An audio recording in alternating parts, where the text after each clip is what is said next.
The Psychology of Songwriting.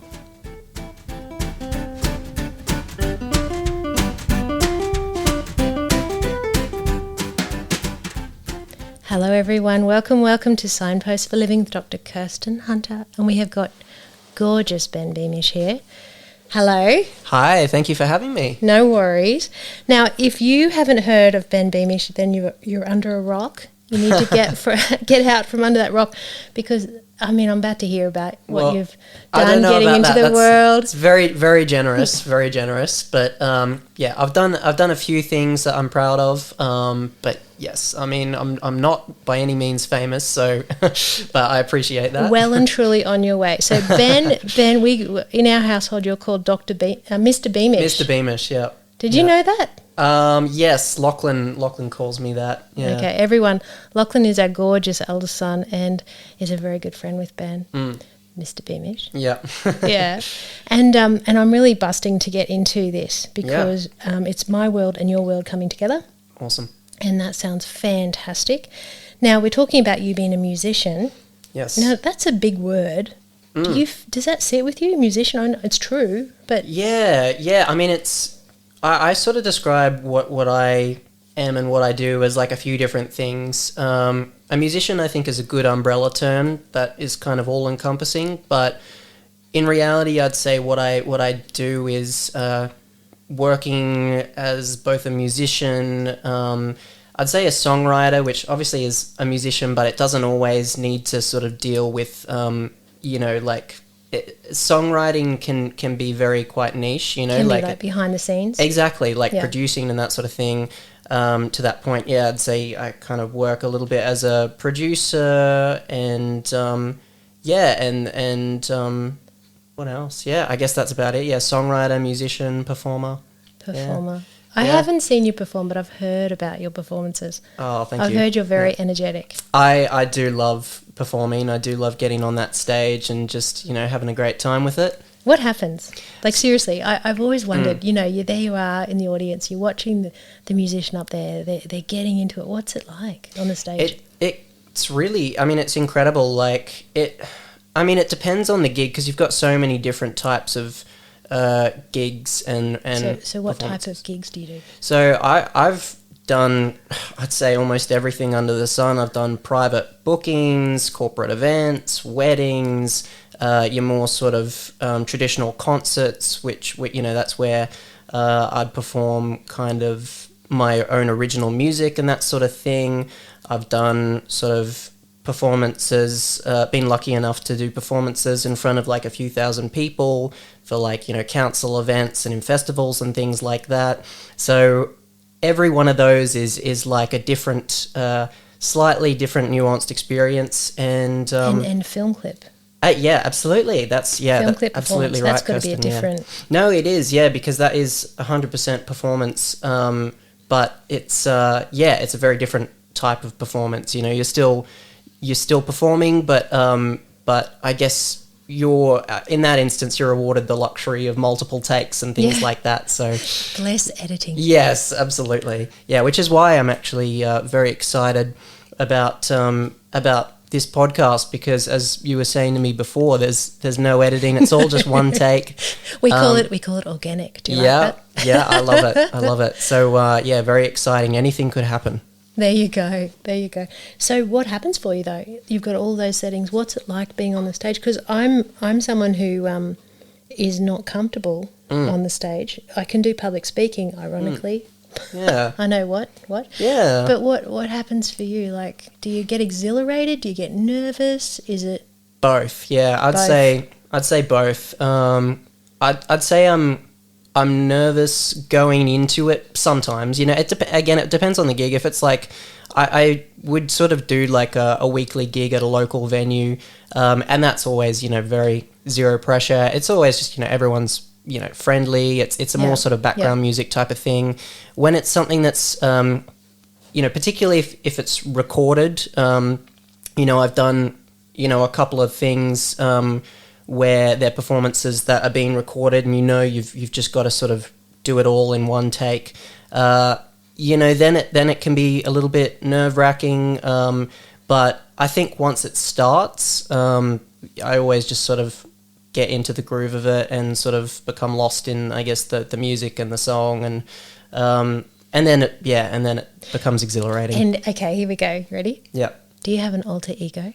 An alter ego? No, seriously. When you get on the stage, oh, okay. do you kind of come out with a different persona than I don't know. Yeah, I mean, I think sometimes, yeah, for my sort of solo gigs, when I'm performing my own sort of music and stuff like that, I'm not sure I'd call it an alter ego, but I am having fun. Yeah, no, but it's actually a really good question, because like a lot of artists do sort of. I think the whole thing about performance is it is a performance in the sense that you're exaggerating aspects of everything, including whatever it is you're trying to convey to the audience, which more often than not is confidence and and just, I guess, just really like high energy. So one thing, and it is kind of the reason why a lot of people call performance an art form in itself, is because there's so much that goes into it. Like, from an audience perspective, you sort of watch it and it's like, oh, cool, they're just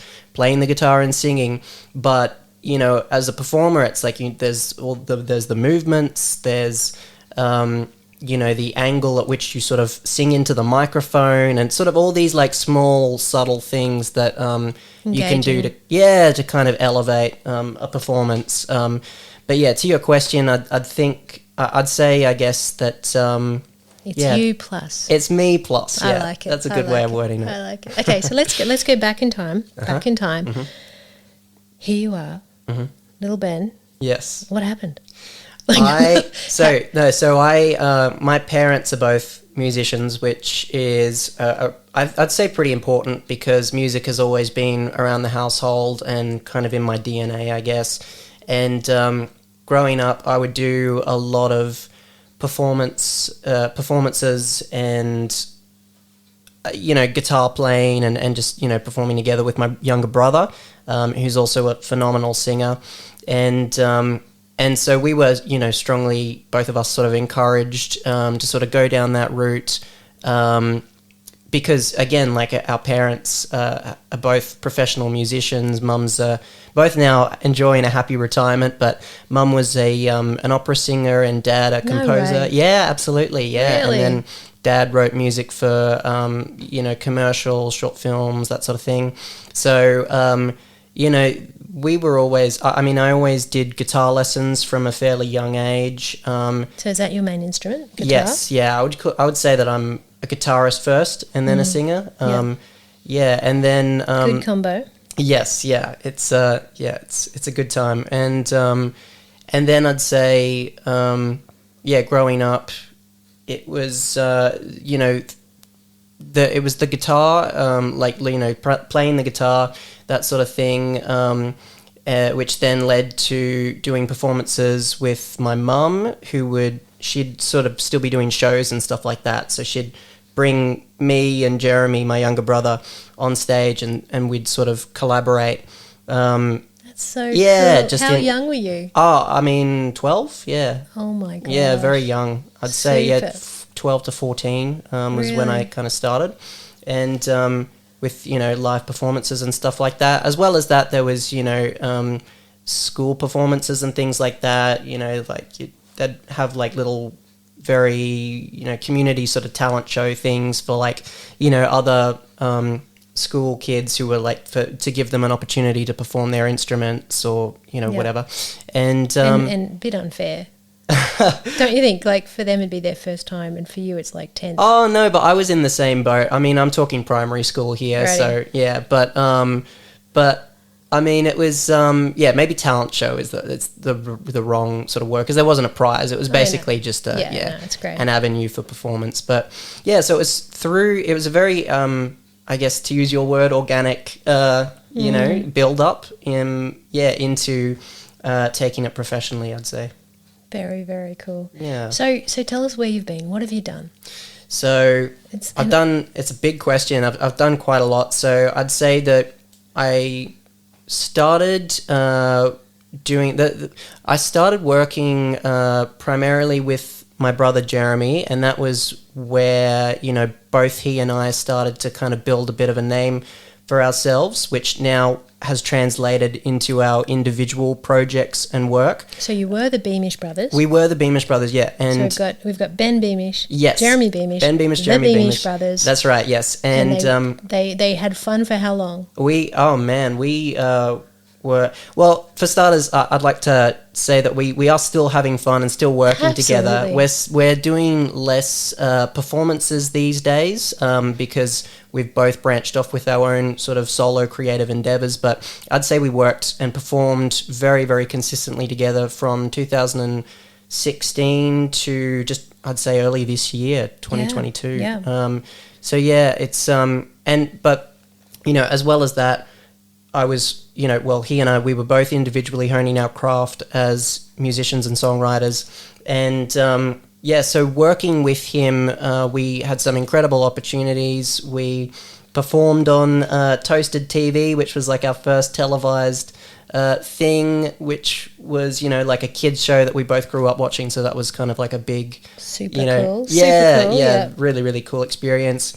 We did a tour of Japan in 2017. How the hell did that happen? So we did that because we got picked up by our manager Nicole at the time, and this was through doing a gig at there's an organization called Sofa Sounds. They're a company that put on like different gigs and that sort of thing. Around in different cities around the world. We did one in Sydney. Nicole, our manager at the time, was sort of running the thing. We hit it off. We started to work together. She became our manager. We had a conversation where we were like, you know, she was like, let's talk about touring. What do you guys want to do? I actually, because I love Japan. Absolutely. I love the language, the culture, the food, everything. So I was like, it would be insane if we could do this, not thinking it would happen. And she was kind of like, all right, let's see. I'll get back to you. Yeah. And so we worked with a tour agent, like a booking agent, in the area. She booked us a bunch of shows. We did the Japan tour, got back home after it was all finished, and then got signed both as a group and individuals to our now publisher, who are called Wise Music Australia, and they reside in Sydney, but they have different offices they've got an office in like London, New York, Madrid, all of that. So that was kind of, I'd say, signing with our publishers was the start of, you know, kind of where that was where more stuff started to happen, because then we started working with more songwriters and artists and things like that. And then, sorry, cut me off if I'm rambling. I'm loving it. Go. Keep going. Yeah. Then I'd say, this is, you know, just going through the chronology here, because you know, it's a pretty big question. So, this is kind of everything that has sort of happened up until this point. After signing with Wise Music, we started releasing, you know, more and more music. And then I'd say towards the end of last year, we both decided that we really wanted to have the opportunity to pursue our own sort of individual projects, and just sort of hone in on our own different skill sets and different sort of, you know, interests and pursuits and that sort of thing. So we did that, and now I work as I have my own sort of solo artist project. I produce and write with and for other artists and musicians, and then I also perform and so it's a mixed bag, really. What's it like to some personalities? They want to go to work, clock on at 8:30, clock off at 5. Yeah, have that kind of, you know, routine, and they want that kind of security. Your world is very project driven. Absolutely, yeah. It's How do you go with that? Do you love it? What's it like? it's a roller coaster, you know. Sometimes with roller coasters, you're at the absolute highest point, and it's surreal and incredible. And then other times you take a deep dive, and you kind of go, oh, geez, I wish I had a bit more, you know, steady income, like a quote unquote office job, Yeah. kind of thing, and sort of, you know. But I don't think I'd have it any other way, to be honest, because at the end of the day, doing music full time is being able to call the shots on your life and your career, and you're essentially a business owner, which you know, as you would know, Kirsten, can be really just exhilarating. Sometimes it can be nerve-wracking. There's a lot to do. You set your own schedule. You've got to be very self-motivated. Absolutely, you do. Yeah. So yeah, I mean, I'd say that yeah, it's great, but it's not without its, you know, pitfalls. But ultimately, wouldn't change a thing. Absolutely. And confidence-wise, do you go up and down? Because, you know, when things are coming together, Yeah, and you're feeling absolutely. in demand, you're going to be feeling pretty pumped. Yeah, no, And totally. when, you know, things go to 100%. shit, you're going to be like, fuck. Yeah. It's Yeah, like, yeah. Can I swear? No. I was actually deliberately choosing my language. I'm going to hone that back. Okay, all right. No. I mean, I'm not, you know, I wasn't going to just drop all But you sorts know what I of... mean? Yeah, Like yeah. you're going to have those... What's that fluctuation like confidence-wise? How does that play? Yeah. So it definitely does play into it. So to give a real world example, I just came out of an incredibly hectic October where I was doing everything. I was in Melbourne for a conference thing that I got a scholarship to attend, and it was all about the intersection of producing music meets the gaming world. Wow, that's interesting. Yeah, it was really, really cool. And that came about because, you know, one of the projects I did was I wrote a song that was then used in a game for Nintendo and PC. And anyway, so because of that, I got a scholarship for that in Melbourne, and then I sort of was moving around a lot for work, and I wrote a song and produced a track for the Brisbane Fashion Month thing, which really? So, you know, and then I was at that, and then, you know, you get to this month that we're now in, and things sort of plateau a little bit. So I think it's very normal in the creative industries to kind of pin your worth on how busy you are and how much you've got on the go at any one time. But I'd say it's really important to remember that, you know, there's going to be really, really intense busy times, and then there's going to be more quiet times, and that's actually great for just resting. And I was going to say maybe that's a time to recuperate. Exactly, and connect with your creative time for yourself. Exactly, yeah. So I'd say there is a real tendency, not just with me, but I'd argue with everyone in the creative industries, to you know, sort of pin your worth, which obviously affects your confidence, on how busy you are and what you're doing and what projects you've got on. But yeah, it's something that I'm definitely trying hard to stay on top of. This might sound really, really weird, but I love weird. Okay. So I've got clients who are farmers. Okay. And I've got clients who are in the creative world, and I see a massive parallel.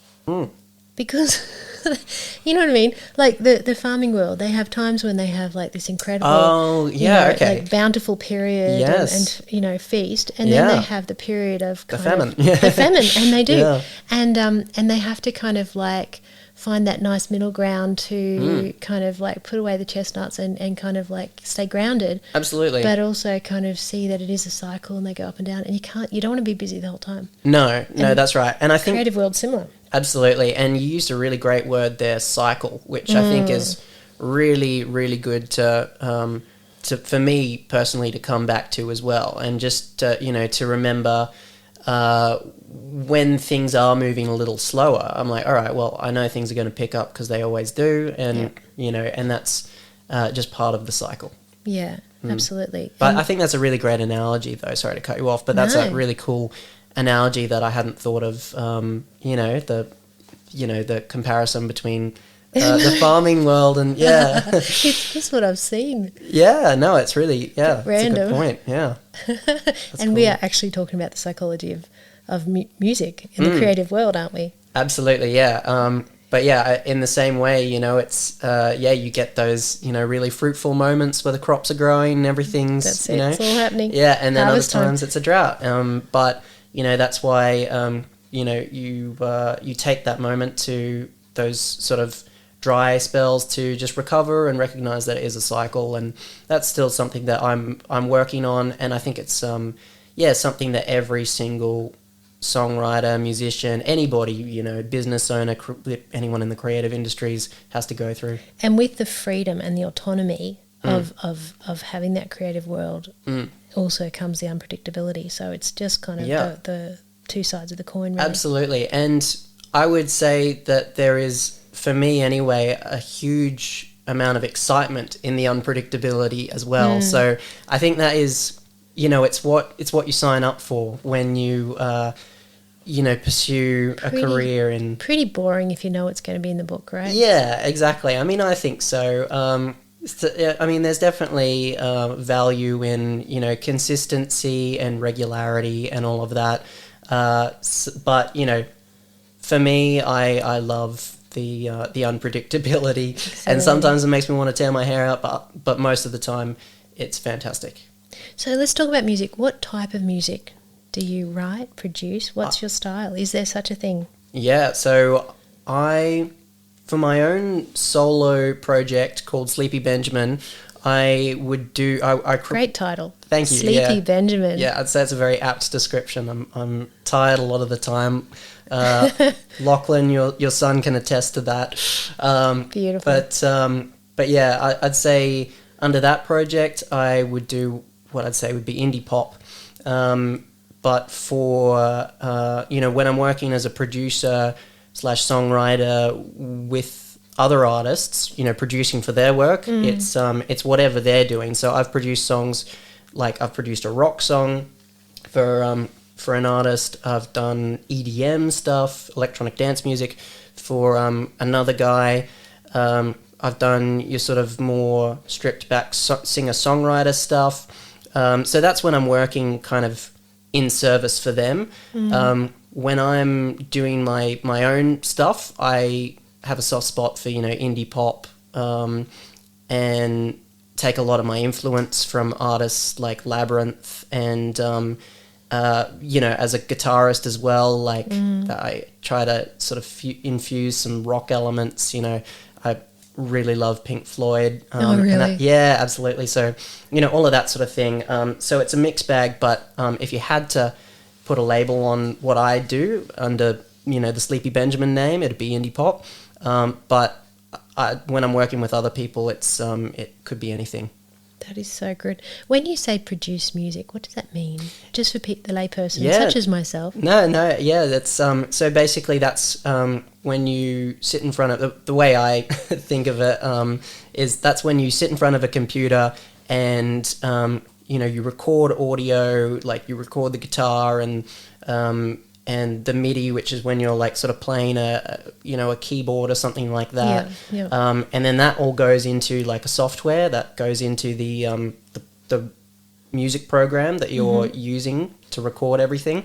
And then you basically just arrange it. So it's like building a song on a computer basically. So producing is so it's like a layer upon layer upon yeah, layer. exactly. Producing is basically layering to create a final product, which is an audio that is a song. Yeah.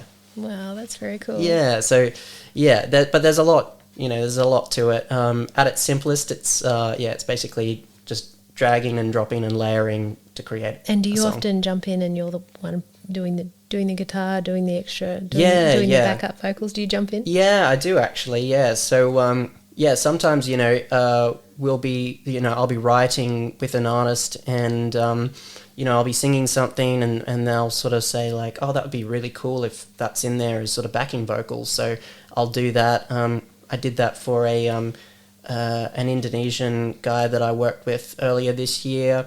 where I actually layered my voice underneath his to create a unique kind of texture, vocal texture there.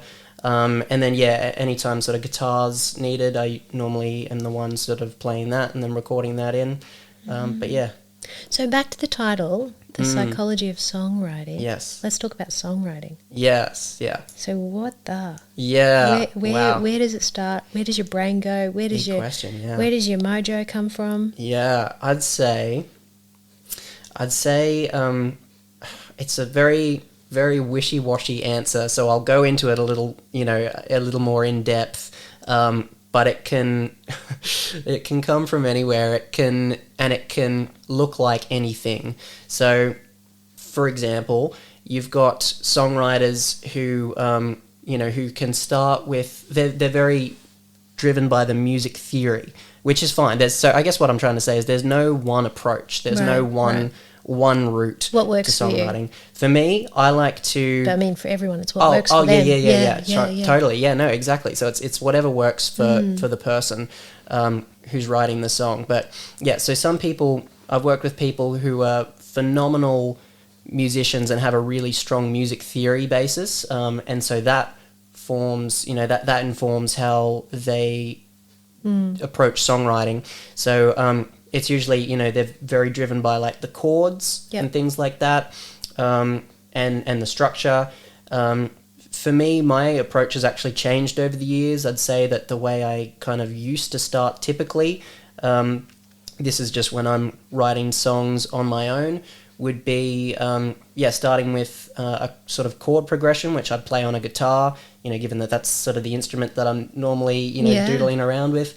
And then I start sort of humming over the top of it, and then to create sort of like a vocal melody that I like the sound of. And then once I have a melody that I like, which is sort of sitting over what sounds to me like a cool chord progression, then I add lyrics. Now, but in saying that, I'd say that the lyrics and the melody have always sort of come together like at the same time. Yeah. They sort of go hand in hand. But, now when I'm writing music, it's, I'd say, and now that as I've evolved, I think as a songwriter, and, all of us are always just learning, like you're always just adding more and more tools to the arsenal, but now it's all very like concept driven. So I start with, like what is this actually going to be about? What do I want to say? Like the lyrics, the theme of the lyrics. Yeah, exactly. Yeah.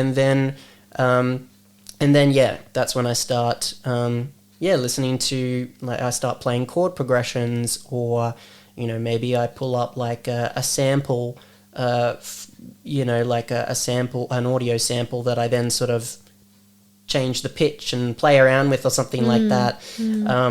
And then, the lyrics and the melody, once again, just go hand in hand. But everyone's different, and that's the beauty of collaborating with other songwriters, is it's a window into their approach. So when you're writing your own music, do you get lost in a rabbit hole? Do you like say, okay, family, friends, see you later. I'm gone. Yes. I'm gone. Don't talk to me. Absolutely, I'm I in do. the zone. Yeah, no, I 100% get into the zone. That's when you're onto something good, in my opinion, is when you sort of go into the zone. Sometimes you go into a writing session, which is like a scheduled appointment that my publisher might set up between myself and like another artist, and it feels like you're just sort of throwing stuff at the wall and nothing sticks, and it's really, really difficult, but always without fail, because it's a muscle that you are continually sort of working on, and the more you work that muscle, the more you find that you go into that flow state, which is where the magic happens. So yeah, it is like going into I don't know, locking myself in a room sometimes and just... and I'm guessing time disappears? Yes, it I'm absolutely guessing does. Yeah. You're just lost. You're just Yep. lost. Yeah. Yeah, and then you look outside and, oh, wow, it's, sunrise. Yeah. So sometimes, it's... And then you go to sleep and you wake up and you listen to it and go, wow, did I make that? Yeah, yes. And sometimes, you listen to it and you're like, oh, wow, that's really cool. And then other times you listen back to it and you're like, oh, no. Really? Oh, yeah, that sounded way better at 3 a.m. in the morning than it does now after plenty of sleep. But I think, that's when you go through the editing process, which is, just another aspect of songwriting. Can I tell you, I do oil painting and I do a very similar thing. I always do one piece per night. I never work on it the second night. No way, because I lose my flow. Yeah, that's great. Yeah, and that's so, really cool. yeah, my beautiful John, my hubby, he's like, he says, oh, good night. And I'm like, good night. And then I just keep going and I'm having a great time. And then I go to bed. Yeah. And I wake up and I walk out and I see the art. Yeah. And I'm like, oh, look at that. Yeah. But it must be like that. Absolutely. Like, you get reacquainted with it and you've got a fresher head. Yeah, no, that absolutely. Yeah, it is. And you are like reacquainting yourself with, and trying to get back into that flow state. But yeah, it's really important, to take those breaks, I think. Come back. Yeah, it just depends. I mean, for me, and everyone's different, but for me, sometimes I've, written what I think might be my best work and still look back on it and go, I'm really proud of that song. And that whole thing comes together in a writing session with another artist in like 2 hours. And then another time it might take 2 months. And, it's, there is no standard. How do you know when it's come together? Yeah, good question. For me, it's come together when it sounds, well, there's a simple answer, which is that structurally all the pieces are there. So you've got like, a verse, chorus, outro, all of that. So you've got these, so you can kind of go like, all right, start to finish, I've got like, about 3 minutes and 20 seconds worth of a song. Now I can, it's the songwriting's finished. Now I just polish, edit, produce, that sort of thing. Yeah. But the real question there is, how do you know when the actual final product is finished? And you don't. It's a lot of the time just forcing yourself to go, it's done. And if you keep going, you can ruin it. Yeah, absolutely. Again, analogy with painting. Yes, absolutely. Yeah. So you can tinker at something forever, and it's like, You're like, that was better 4 hours ago. Yeah, absolutely.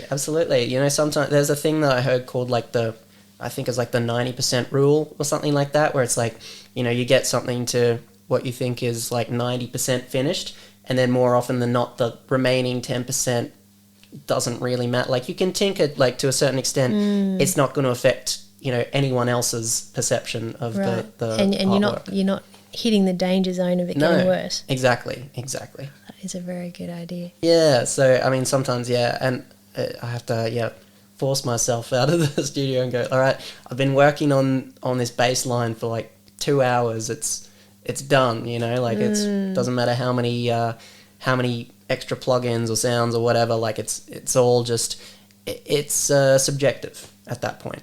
So when you're writing, how often or when is it the case that, there's a lot of heart in it? Do you know what I mean? It's an expression of you. It's an expression of what you're dwelling on. Absolutely. Your stuff. Great question. I'd say anytime I'm working on stuff for me, for my own artist project, it's always coming from a very personal place. I made the decision, I think, like a couple years ago when writing for myself and for my own sort of artist name to always write from experience and write something that's, meaningful and rooted in a real life experience. Now, when I'm writing with other artists, sometimes it's taking their experience. So in those instances, you allow them to inform the direction of the songwriting and allow them the space to respect that. Yeah, exactly. And sometimes you'll sort of suggest something, or you'll put forward a lyric, and they'll say that doesn't actually resonate with my experience that I'm writing this about. In which case, you go, cool, that's totally fine. Let's come back to that. And but I'd say when I'm writing these days stuff for myself, it's always rooted in some sort of real life experience. Is there danger of feeling exposed? Depends how cryptic you want to be, because you can write something that is, you know, sort of disguised, where it's like it still has the cathartic effect of putting the experience out into something, but you're not naming people you know, or like calling people out or anything like that. Detail, it's like you're just sometimes you're just taking the actual emotion and using that as like, you know, as a painting example, as like the palette to you know, to the color scheme or whatever, which can 100% translate through songwriting and in a musical context, as, you know, like if you're writing about an experience that has been a bit more, you know, somber or darker or something, you use sort of more minor chords and you kind of you use that to inform the what's the word, the timbre of the song. So I'm guessing that this is like writing music creates an equilibrium for you. It's an expression. It's an outlet. Oh, absolutely, yeah. It's like a form of self-therapy. Yeah. And you get paid for it. I do, yeah. When I'm lucky. Cool. Yeah. So, no, it's great. And yeah, for me, it's I couldn't imagine not having that outlet, which is why whenever I'm sort of, you know, figuratively speaking, hitting my head against the wall going, there's not enough consistency of projects and whatever, I come back to that and how lucky I am to actually do this and to get paid for it. How come you haven't actually performed at any of our little gatherings at home? You bought your smoke machine last time, didn't you? We had a gathering. I'm like, why isn't Ben playing? Yeah. Just had that random thought. True. Then. No, that's a good question. That'd be great. It'd be fun. I'm always careful though not to be that guy that's, you know, that makes a thing about him. You know, because it's in that instance it's more about the community thing. If people want to listen to it, then, you know, then sure. But I don't want to be the guy that's like, let me just bring my guitar to every single social I event. have a very dear friend who's an opera singer. Oh, cool. When you get a certain amount of drinks into her, she just breaks out into opera singing. Yeah, you can't help it. That's classic opera singer. It's wonderfully shocking. Yeah, and I know because, you know, and I can say that because my mum's one. So, oh, really? I've seen her perform at the Opera House. Yeah. And in my kitchen. Yeah. Wow, really? Yeah, it's your friend. Yeah. Well, my mum has also, she performed at the Opera House, you know, back in the early days of her career. Awesome. And, you know, brings the same level of passion and enthusiasm into the lounge room? Yeah, into the lounge room. Isn't absolutely. that the best? Yes. Okay, yes, next time you come to a place for a gathering, bring your guitar. All right. And your smoke machine. And the smoke machine, yeah. Sounds okay, good. let's wrap up with a really ambitious question. Mm-hmm. All right. What does music mean to you? I find music to be true, and it sounds wanky when I say it, but I mean truly profound. You know, it's international language. Yeah, it kind of like transcends language. It actually resonates with our heartbeat. It's a visceral feeling. Yeah, it's a communication. Yeah, so I'm not a musician. You are. But that's what's great about that's what's great about music though, is that you don't need to be a musician to resonate with music. But I feel like it pulses through you. Right. So what's it like for you? I think it's it's no different to, you know, I would argue to what it's like for you and anyone who loves listening to music. You know, it's a really, I would agree, you know, profound and important part of all of our lives. And you know, sometimes it can be a cathartic experience, you know, when you're sort of doing the songwriting, and then you know, other times it can, you know, like it can be something else. It can be, you know, whether it's, you know, me writing / performing or actually consuming music, listening to someone else's work. You know, it's a really, I think, emotional, subjective, personal experience, for lack of a better word. You know, it's such a big question, because it's like, how do you quantify or describe art, you know, which is obviously inherently subjective. And to me, I don't know, music is it's I'd say it's like a part of who I am for sure. Yeah. And sort of will always be a part of who I am. And and it's geez, I don't know. Beautiful thing. Yeah, it is. It's a beautiful thing. It's also really, really hard to kind of encapsulate in just a sentence, like a short, condensed response. Maybe don't put words around it. Hey, maybe listen to music. Yeah, no, literally. I think there's a quote, I can't remember who said it, but it's something along the lines of music speaks when words don't, or something like that. There you go. And I think that sort of summarizes it, really. It does. Well, can I say, not many people get to live in the world and work in the world where their passion meets their skill set. Yeah. And the fact that you've got that and you're swimming in it, I just celebrate. I think it's beautiful. It's awesome. Yeah, it's I'm definitely very, very lucky, and as you are as well. It's obviously Yeah, I love my job. Yeah, and I can tell. I can really, really tell, and I think we're both very fortunate, and obviously in both of our professions there's going to be those moments where the ups and downs. It is like, especially with something as inconsistent sometimes as music and the work that comes with that. It's ultimately riveting, and there's beauty in the unpredictability of it. And I love that you love that. That's awesome. Yeah, I wouldn't have it any other way. Well, thank you so much for coming along. No worries. Thank you for having me. Really, really appreciate it. Everyone, and I'm not very tech savvy, but we're going to find ways of letting people know where you are. Okay, yeah, cool. So you'll help me. Yes, yeah. So for anyone listening, if you want to follow me on the socials, on Instagram, it's at sleepy.benjamin, and you can find Sleepy Benjamin on Facebook.